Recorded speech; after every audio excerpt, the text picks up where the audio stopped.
सारे इलेक्ट्रॉन किधर मूव किए, एमिटर टू बेस, तो करंट कैसे फ्लो करेगा, बेस टू एमिटर। ये हो गया emitter current. And when 95% electron enter into the collector then find CB junction is in reverse बायस।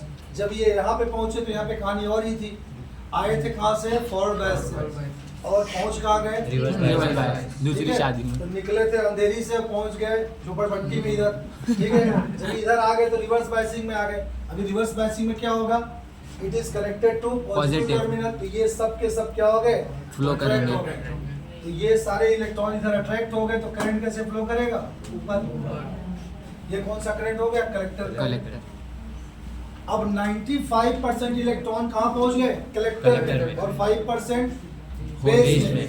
तो ज्यादा करंट कहाँ पे होगा, कलेक्टर में, ठीक है। तो लिखेंगे यहाँ पे since 95% electron cross the base and enter into the collector and 5% electron recombined with the holes in the base and therefore collector current is much more larger than base current, ठीक है।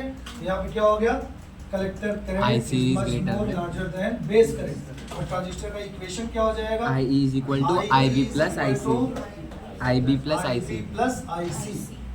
Emitter current हो गया, input current दो part में divide हो गया, 95 और 5, ठीक है। तो 95 हो गया कलेक्टर में, 5% हो गया बेस में। तो इक्वेशन क्या आ गया, IE is equal to IB plus IC। Clear, पूरे इक्वेशन को IC से डिवाइड कर दो, तो क्या मिल जाएगा तुमको, अल्फा और बीटा में रिलेशनशिप। अल्फा बीटा क्या होता है, alpha and beta is called constant of transistor. It is also called as transistor parameter and it is also called as current amplification factor. तीनों नाम होता है इसका, ट्रांजिस्टर पैरामीटर भी बोलते हैं, कांस्टेंट ऑफ ट्रांजिस्टर भी बोलते हैं, और करंट एम्प्लीफिकेशन फैक्टर भी बोलते हैं। तो अल्फा क्या होता है, ratio of collector current to the emitter current. Beta क्या होता है, ratio of collector to the base current. और बीटा का एक दूसरा भी नाम होता है, हाँ, करंट गेन। करंट गेन, बराबर। जब इस पूरे इक्वेशन को IC से डिवाइड कर दोगे तो अल्फा और बीटा वाला फॉर्मूला बन जाएगा, और सॉल्व कर दोगे तो अल्फा का रिलेशन आ गया बीटा अपॉन 1 प्लस बीटा, और बीटा फाइंड करोगे तो आ जाएगा अल्फा अपॉन 1 माइनस अल्फा, ठीक है। ट्रांजिस्टर दो रीजन में ऑपरेट होता है, एक्टिव रीजन और सैचुरेशन रीजन। जब भी ट्रांजिस्टर एक्टिव रीजन में ऑपरेट होगा then IC is controlled by IB। तो बेस करंट कलेक्टर करंट को क्या करता है, कंट्रोल करता है। And then transistor behaves like a amplifier, ठीक है। कंट्रोल में रहेगा तो एम्पलीफायर बन जाएगा। And when it is operated in saturation region then IC no longer controlled by IB। तो IC कलेक्टर करंट IB से ज्यादा टाइम तक कंट्रोल नहीं होता है, ठीक है। And that's why it behaves like a switch, ठीक है। मतलब जब तक कंट्रोल हो रहा है तब तक ऑन है, और जब भी कंट्रोल खत्म कहानी, ठीक है। ये कौन सा हो गया, सैचुरेशन। सैचुरेशन का मतलब ही क्या है, कांस्टेंट। तो जब भी IB IC को कंट्रोल नहीं करेगा तो ये बाद में क्या हो जाएगा, ऑफ हो जाएगा। और एक्टिव रीजन क्या है, IC is controlled by IB when transistor is operated in active region. तो IB बराबर क्या कर रहा है, IC को कंट्रोल कर रहा है, ठीक है। तो उसका करंट गेन क्या होगा, ज्यादा होगा। और करंट गेन कितना ज्यादा होगा, बताया था, मोर देन 50, ठीक है। तब ये कैसा बिहेव करेगा, एम्पलीफायर के जैसा बिहेव करेगा।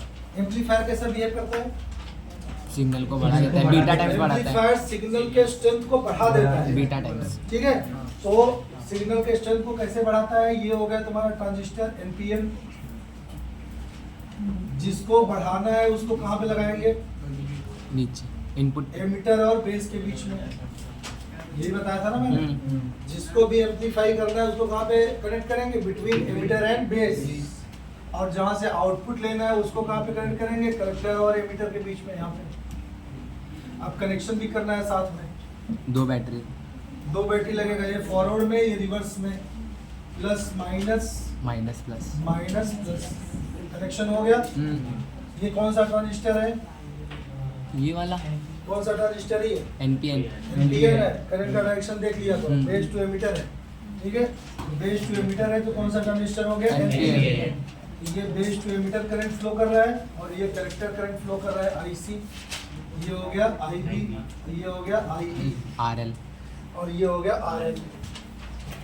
यहाँ पे तुमको क्या मिलेगा, एम्पलीफाइड आउटपुट वोल्टेज। वोल्टेज। अब देखो सिंपल सा कंसेप्ट है, जब तुम यहाँ पे इनपुट वोल्टेज चेंज करोगे, इसी को एम्पलीफाई करना है, तो जब भी तुम VI स्लाइटली चेंज करोगे थोड़ा सा, तो कौन चेंज हो जाएगा, बेस करंट। और बेस करंट थोड़ा भी चेंज हुआ then it produces large change in collector current. Base में थोड़ा चेंज हो रहा है और कलेक्टर में लार्ज चेंज प्रोड्यूस हो रहा है। क्यों? इसलिए कि बीटा का फॉर्मूला क्या होता है, IC/IB। और क्रॉस मल्टीप्लाई करो तो क्या हो जाएगा, collector current is equal to beta times of IB। बात समझ आ रही है? तो बीटा अगर तुम बेस करंट में 2 एम्पियर का भी चेंज कर दिए तो कलेक्टर करंट कितना चेंज हो जाएगा, बीटा का वैल्यू 100 और IB तो कितना चेंज किया, 2 एम्पियर, तो कितना हो गया 100। मतलब तुमने दिया कितना, 2, मिला कितना 100, 50 टाइम। तो 50 टाइम इंक्रीज हो गया। तो ये बिहेवियर किसका है,